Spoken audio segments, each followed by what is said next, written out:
Hey, Aspen, great to talk to you. Jake Noecker here from the Scrap News.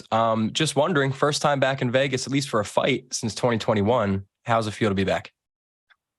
This is kind of, I don't know for most fighters, but for me, the majority of my fights have been in Vegas. I've done quite a bit of traveling, but it's kind of like it's a fight capital.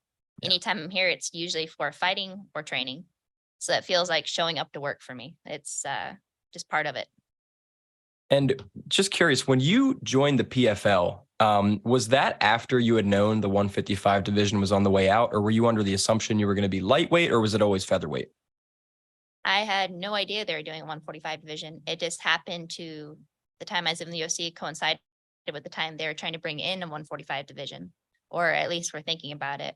So honestly, it was just luck and perfect timing. I was aware they had the 155s, which for me would be all right, great. We walk on and we fight, which is what a lot of the chicks were doing. But I was not aware at the time, and I don't think anybody was except for PFL and them what they were trying to do, that a 145 division was on the horizon. And someone already brought up the format and the potential frequency of fights. With that being said, I know you have the 145 cut down pat, it seems. Are you at all concerned with having to do that numerous times in a shorter duration of time compared to the UFC?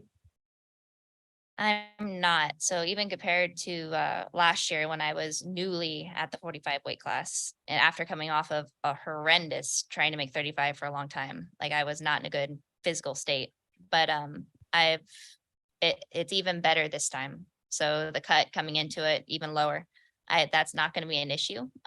It's more or less the what we do for a living. It's difficult. We train all the time. We fight all the time, or we don't fight all the time, but we're always sparring. We're always preparing for the next fight. So trying to mitigate the effects of training is more what I'm concerned about than the cuts. Because for me, it's not a major one. There's going to be no serious damage or coming back from that like there was for 35. Good to hear. And last one from me, $1 million or the championship. Which do you value more? They go hand in hand. You one is equal to the other here. But I will say, like, if you ask the grandma down the street, it's like, hey, you want to go fight for $1 million? She's gonna say yeah. So it's exciting regardless. Awesome. Thank you so much, Aspen, and best of luck. Thank you.